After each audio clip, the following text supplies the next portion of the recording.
Salut tout le monde, bienvenue dans cette nouvelle vidéo. Aujourd'hui on se retrouve pour mon Plan With Me de janvier, donc c'est le tout premier Plan With Me de l'année. Donc pour ce mois-ci j'ai opté pour un thème d'ourson mignon.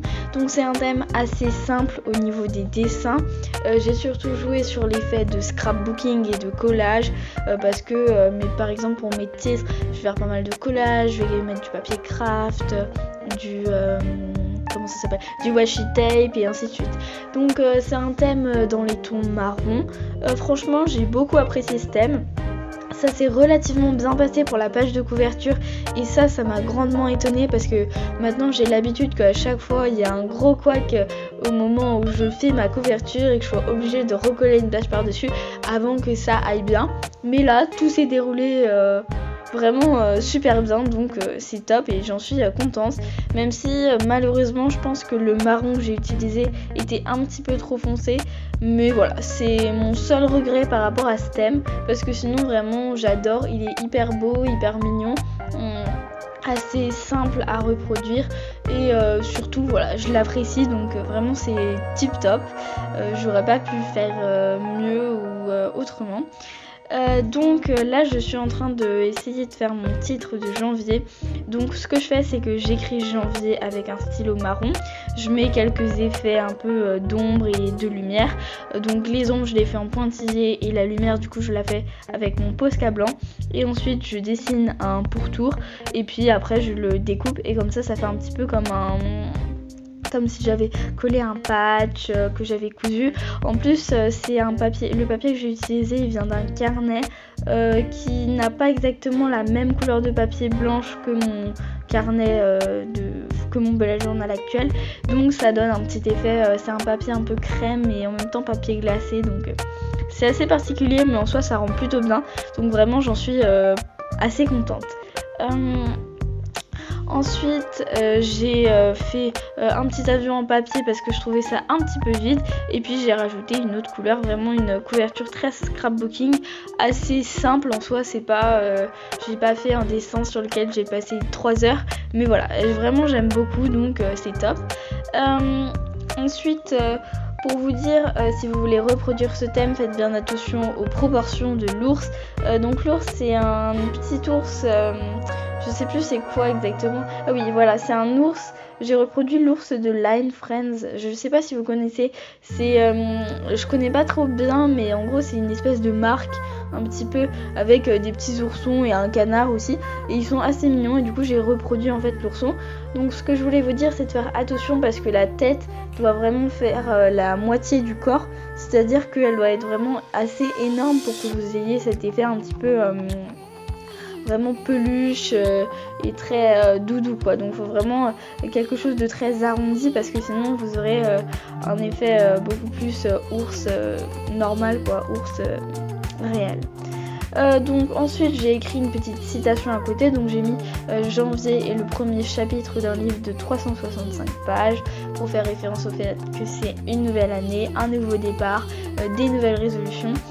D'ailleurs j'ai mis en place mes résolutions de 2023 pardon, et j'ai aussi fait un que vous ne verrez pas là parce que je l'ai fait plus tard, mais par rapport à mes objectifs de janvier j'ai fait un vision board en fait pour vraiment bien détailler ce que je veux faire par rapport à mon objectif annuel, ce que je dois faire dans le mois de janvier. Par exemple si alors c'est pas le mien, mais si votre objectif c'est de lire plus, vous pouvez dire que dans votre vision board vous mettez que vous voulez lire au moins 3 livres ce mois-ci par exemple, et comme ça vous permet d'avoir vraiment quelque chose de clair et de quantifiable, parce que par exemple dire dormir plus, être plus productive ou toutes ces choses là en fait c'est des choses où il faut mettre d'autres choses en place pour bien les tenir, parce que sinon en fait c'est compliqué, tu le fais un petit peu dans le vide et du coup forcément ça n'arriverez pas à les tenir si vous faites juste votre bonne résolution classique pour faire genre quoi. Donc là on passe à la page depuis longtemps de calendrier. Donc page de calendrier encore une fois très simple, mais je crois que c'est ma page préférée de cette configuration. Vraiment je l'adore, je la trouve hyper belle, ouais voilà, franchement j'adore trop. Là ça se passe trop bien mon bullet journal, donc écoute c'est tip top, vraiment C'est une page, voilà, c'est toujours assez simple, mais en soi j'ai beaucoup aimé faire ce genre de titre. D'ailleurs j'ai commencé un carnet de scrapbooking et c'est vraiment le style de titre que je fais tout le temps. Je vais vous joindre des photos sur le côté pour que vous voyez un petit peu à quoi ça ressemble. N'hésitez pas d'ailleurs à aller sur mon Pinterest parce que je publie souvent des photos de mon bullet journal. Alors si vous voulez recréer des pages et que vous n'avez pas envie de devoir tout le temps mettre la vidéo en pause, vous allez là-bas, c'est beaucoup plus pratique. Et en plus il y a d'autres pages que je mets en ligne, des choses que des fois je mets pas forcément sur ma chaîne YouTube. Du coup ça peut vraiment être inspirant pour vous, surtout qu'en plus il n'y a pas que moi comme créateur sur Pinterest, et il y a vraiment plein de choses hyper intéressantes pour le bullet journal ou le scrapbooking, donc je vous conseille vraiment d'aller là-bas. C'est déjà tout pour cette page, donc je mets une case objectif, projet et conclusion. Avant je faisais une page complète pour la conclusion, mais des fois je n'avais pas le temps de la faire cette page. Alors du coup je préfère réserver un petit encart, quitte à mettre dans l'encart allez voir ma page de conclusion à la fin. Comme ça voilà, j'ai quelque chose, d'une base assez pratique. Ensuite on passe à ma page de mood tracker et de habit tracker. Cette année j'ai décidé de repasser sur un mood tracker qui se colorie, donc vraiment un dessin, alors que j'avais arrêté peut-être 5 mois après avoir commencé mon bullet journal, parce que à ce moment là à chaque fois il fallait que je ressorte mes crayons et ça m'agaçait assez, parce que du coup le problème c'est que je pouvais pas tout le temps le faire. Du coup j'étais passée sur des mood trackers et des habit trackers vraiment sur le stylo noir. Sauf que là j'avais envie de quelque chose d'un peu plus décoré, donc je suis partie sur un petit ourson qui tient des ballons. Donc un ballon pour un jour de l'année, petit code couleur, un jour du mois, et petit code couleur pour définir mon humeur, vraiment simple, efficace.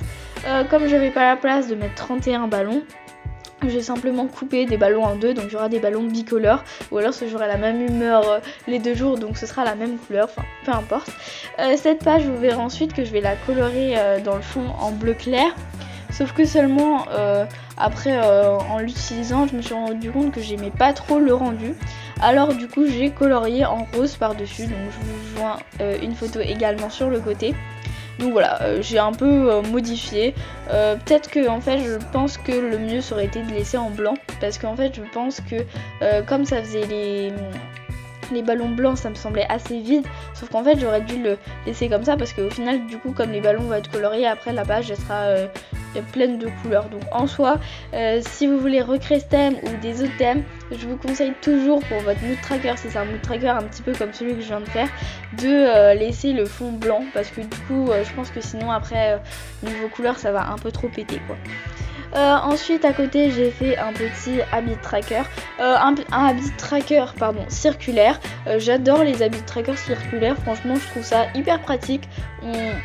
J'avais essayé les habit trackers en forme de tableau simple, mais je préfère les circulaires parce que j'aime bien la forme, je trouve que ça prend moins de place, c'est plus esthétique aussi.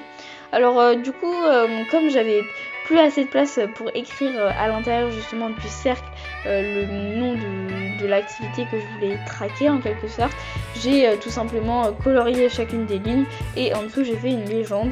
Mais du coup j'ai pas pré-colorié mon habit tracker pour dire ça y est j'ai tout fait.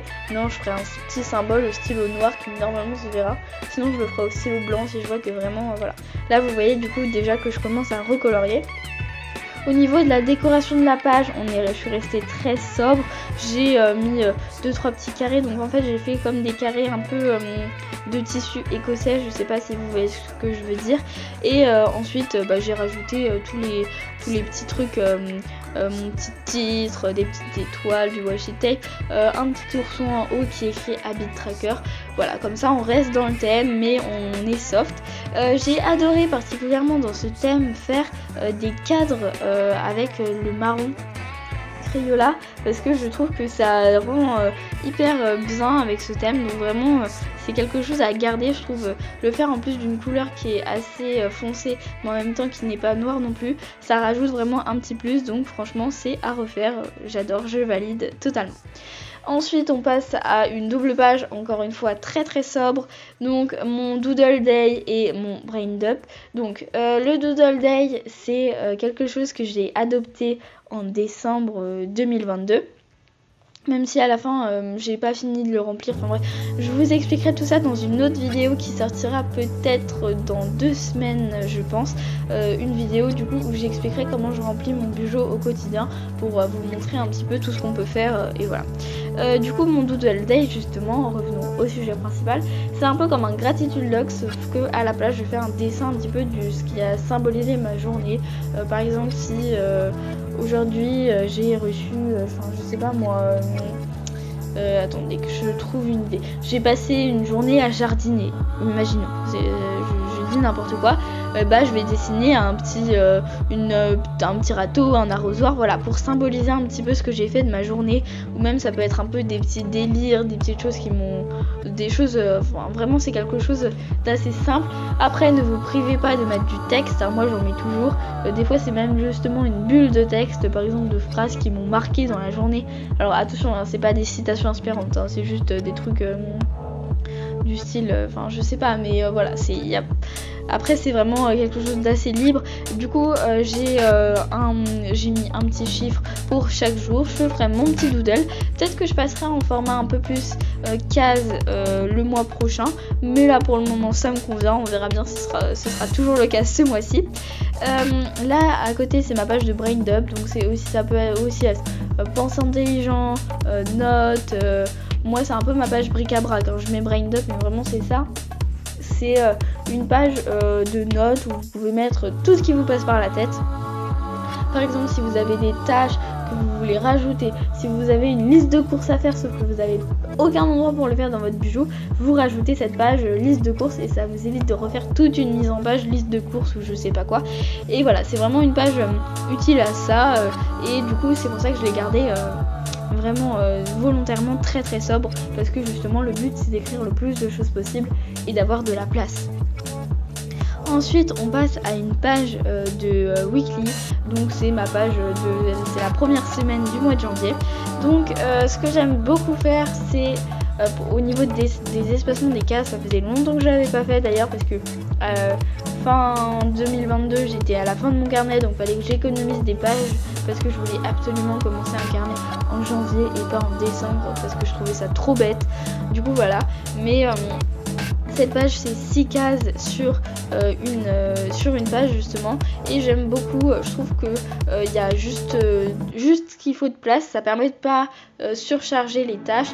J'aime bien avec quand même rajouter une to-do list de la semaine, ça j'en mets tout le temps. Je trouve que c'est hyper important de pouvoir lister toutes les tâches qu'on a à faire et ensuite de les répartir. Par exemple s'il y a quelque chose à signer, moi personnellement du coup comme je suis au collège, des fois j'ai des papiers à signer à machin, je l'écris et comme ça j'y pense, ou alors remettre des feuilles. C'est pas une tâche que tu peux mettre par exemple sur un jour précis, il faut des fois les mettre dans une to-do list et comme ça tu reconsultes ta to-do list et tu te rends compte que oui il faut que tu le fasses. Et donc voilà, c'est comme ça que moi ça fonctionne. Après peut-être que vous c'est différent, que vraiment vous mettez tout dans votre journée et après vous faites ce que vous avez à faire comme vous le souhaitez. Moi personnellement j'aime le faire comme ça, donc voilà. Donc j'ai fait une petite page à l'intérieur de mini to-do list. À côté j'ai mis donc 2 autres bulles parce que là du coup j'ai 8 cases de jour parce que j'ai inclus aussi le dimanche. On va pas gâcher une double page juste pour un seul jour. Surtout que vu que c'est c'est le premier jour de l'année, techniquement c'est le jour où tu fais le moins de choses. D'ailleurs aujourd'hui c'est le premier, donc je vous souhaite officiellement une très bonne année, que vous soyez bien créatifs, que vous soyez bien organisés. Et ça va rouler, voilà, une année de plus, une année de moins, c'est pareil.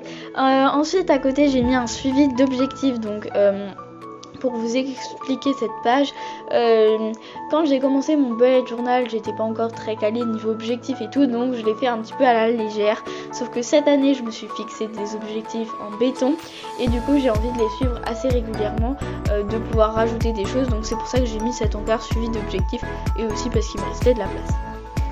Ensuite du coup j'ai rajouté le titre weekly, un petit ourson, et franchement cette page je l'adore, je la trouve trop belle. Juste la façon dont j'ai fait mes titres, genre suivi d'objectifs, dimanche 1er, lundi 2, j'ai pas trop aimé, je pense que je ferai pas pareil la semaine prochaine, mais ça ce sera dans une prochaine vidéo peut-être ou pas, ou alors ce sera sur mon Pinterest en short, enfin bref on verra bien. Maintenant c'est l'heure du fly-through, donc j'espère que cette vidéo vous a plu. Si c'est le cas, n'hésitez pas à liker, à vous abonner, à mettre un commentaire. Les commentaires c'est hyper important parce que même si des fois ils sont désactivés, mais c'est pas ma faute en fait, c'est comme je les mets d'abord en privé, quand je les remets après, et bah du coup les commentaires se désactivent, enfin bref, toute une histoire. Mais du coup n'hésitez pas à en mettre un si vous le pouvez parce que c'est vraiment super utile et moi ça me permet de savoir si ça vous plaît. Donc c'est la fin de cette vidéo. Je vous souhaite une bonne journée ou une bonne après-midi ou une bonne soirée. Et on se revoit très très bientôt dans une nouvelle vidéo. Une vidéo explicative. Et maintenant je vous dis bye bye.